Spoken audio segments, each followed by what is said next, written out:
Hey guys, I'm going to be doing a gun review on my Sig P229. Before we go any further, we're going to safety check the weapon, drop out the magazine. Magazine's empty. Rack back the slide and lock it. Visually and physically inspect that there is no rounds in the chamber. Alright, it's cleared.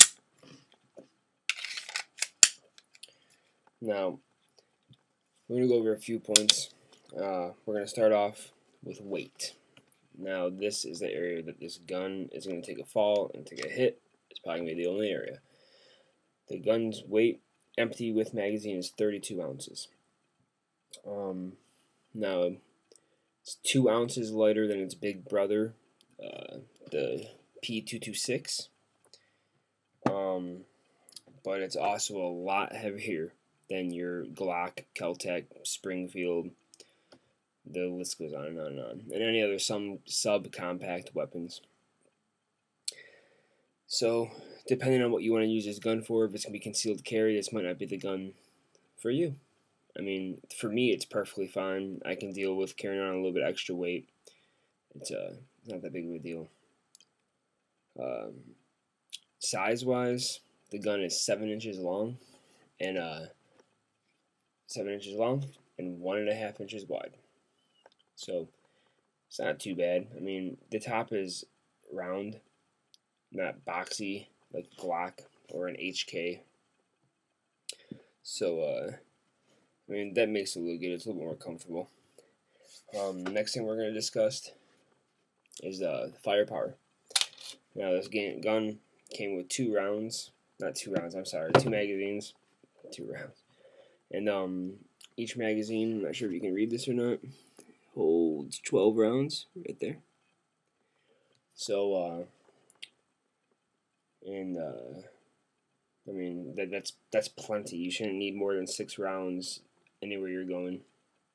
And this magazine is also fitted on the side. It says 6 Sauer 40.40 and .357 for the 357 Sig, which we'll discuss that now. Actually, Sig came out with a round. It's the 357, and it's a 40 caliber casing and a 9mm bullet. So it gives the bullet a little bit more velocity than a regular 9mm would. So I thought that's kind of cool, you know. Now I won't do that because the rounds for a 357 are too expensive. Sure. Durability and reliability, I'm not too sure. I bought this gun about a week ago, so I put about 250 rounds through it, which ain't anything. Maybe when I put another 500 through it, I'll come back and maybe discuss a little bit more, but that still isn't going to do anything. There is not even going to be a little nothing at all. I've heard this gun can withstand 10,000, 15,000 plus rounds, but I've also heard from some people that they say after 1,000 rounds the frame cracks. So we'll see what happens. Hopefully the frame doesn't crack. I'll say that. Next thing we're going to get into really quickly, just to show you how easy this is field stripping of the weapon. I think it's easier to field strip this weapon than it is to field strip a Glock.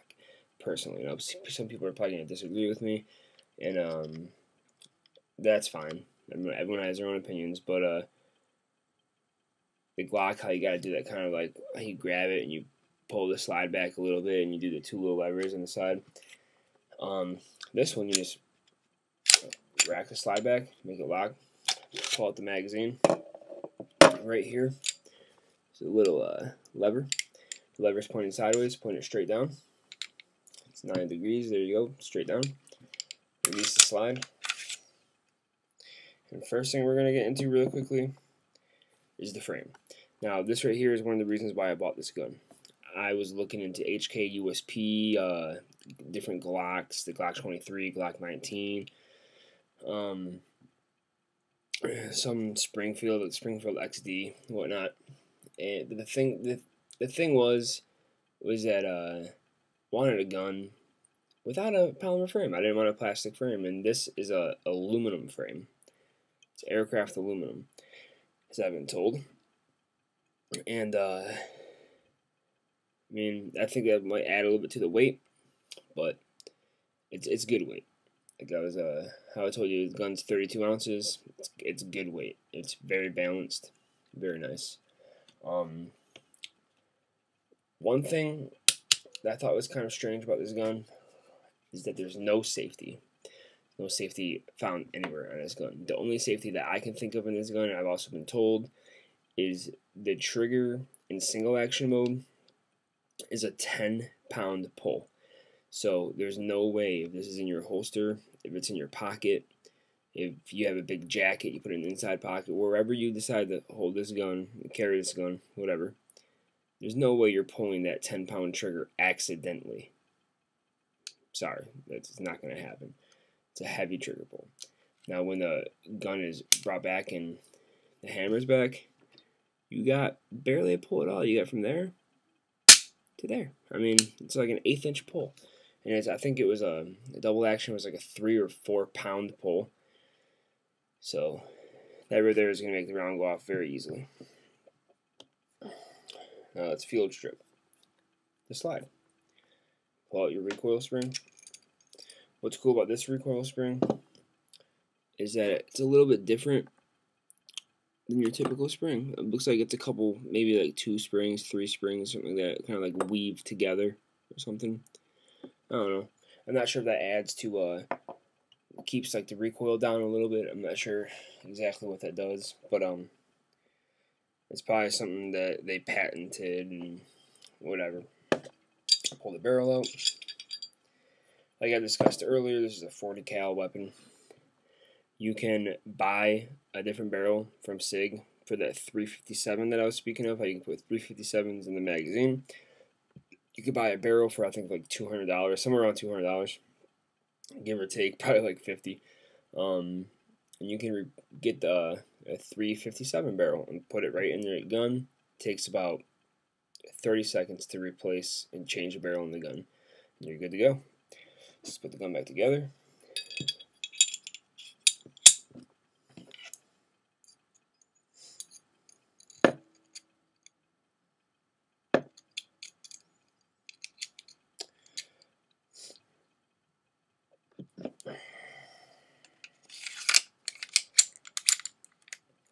Lock the slide back up. The same lever that you push down. Well, here it is. Pull it up. It's going to click, locks into place. Release the slide. Magazine in. Another cool feature about this weapon is the decocker. Where's it at? I'm sorry. Wow. Right here. What you do is instead of having to pull the trigger and release the hammer, you push this down, clicks once, it disengages the firing pin. Bring it up, brings back up the hammer. That's it. No rounds go off. Safe. Now, one last thing I'm going to speak about really quickly is Sig makes excellent firearms. They're one of the top in the industry, in my opinion. And they cheap out on the grips. This is there's plastic grips. One second, actually. Let me get one right here. It's right here. This right here is the stock grip. One of the stock grips that came with it. Plastic grips. I mean, and they're extremely thin, very brittle, and well, maybe not brittle, but they flex a little bit. So I went out and bought me some rubber grips. So anybody who has a Sig, I recommend go get some Hogue grips. Anyone who does not have a Sig, you should probably go out and get one if you're looking for a gun, man. I'm telling you, it's worth every penny. Thanks for watching my review. If you guys have any questions, leave them in the comments below, and I will get back to everyone I can get back to. Please be a little nice. This is my first video, so hopefully I did good. Thanks.